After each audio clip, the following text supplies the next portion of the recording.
अक्सर हमारे दिमाग में ये सवाल उठता है कि जब भगवान कृष्ण ने अपने बचपन से ही लीला शुरू कर दी थी, अपने जन्म से ही अपनी लीलाएं दिखानी शुरू कर दी थी, कारागार अपने आप खुल गए, सैनिक अपने आप सो गए, माता देवकी और वासुदेव की बेड़ियां अपने आप खुल गई, और जब यमुना जी के पार कराने लगे तो यमुना जी का जो बाढ़ स्तर था वह भी अपने आप कम हो गया। फिर अपने एक शुभ अवसर पर जब पूतना उनको दूध पिलाने लगी जहर का, तो उसको भी मार गिराया गया। तो फिर अपनी माता देवकी और वासुदेव को छुड़ाने में, जेल से बंदी गृह से छुड़ाने में उनको 14 वर्ष का समय क्यों लगा।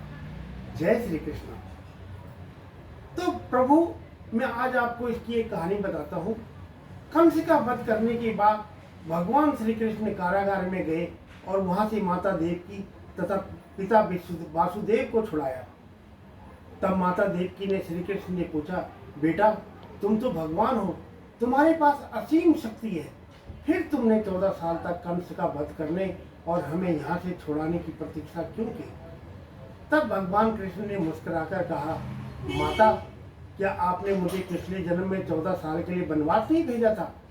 माता देवी आश्चर्यचकित हो गई और फिर पूछा, बेटा यह कैसे संभव है, तुम ऐसा क्यों कह रहे हो। तब भगवान कृष्ण ने कहा कि माता आपको अपने पूर्व जन्म की कोई भी बात याद नहीं। आप पूर्व जन्म में मेरी माता केकई थी और आपके पति राजा दशरथ थे। माता देवकी ने और ज्यादा आश्चर्यचकित होकर कहा कि फिर महारानी कौशल्या कौन थी। तब भगवान श्री कृष्ण ने कहा, वही तो इस जन्म में मेरी माता यशोदा है। 14 साल तक जिनको पिछले जन्म में माँ के जिस प्यार से वंचित रहना पड़ा था, वह उन्हें इसी जन्म में तो मिला है। और पिछले जन्म में जो आपने मुझे वनवास दिया था, वह त्याग तुमको इस जन्म में करना पड़ा है। तो हमें जो हमारे सारे जन्म कर्म होते हैं, वो हमें इसी जन्म में भोगने पड़ते हैं। जय श्री कृष्ण। हमने जैसा करा है वैसा ही हमको इस जन्म में करना पड़ेगा, और नहीं तो अगले जन्म में हमको इन कर्मों का फल भुगतना ही पड़ेगा। तो जब भगवान के साथ ये लीला हो सकती है, तो हम तो साधारण मनुष्य हैं, तो हमको तो इसका फल जरूर भोगना ही पड़ेगा।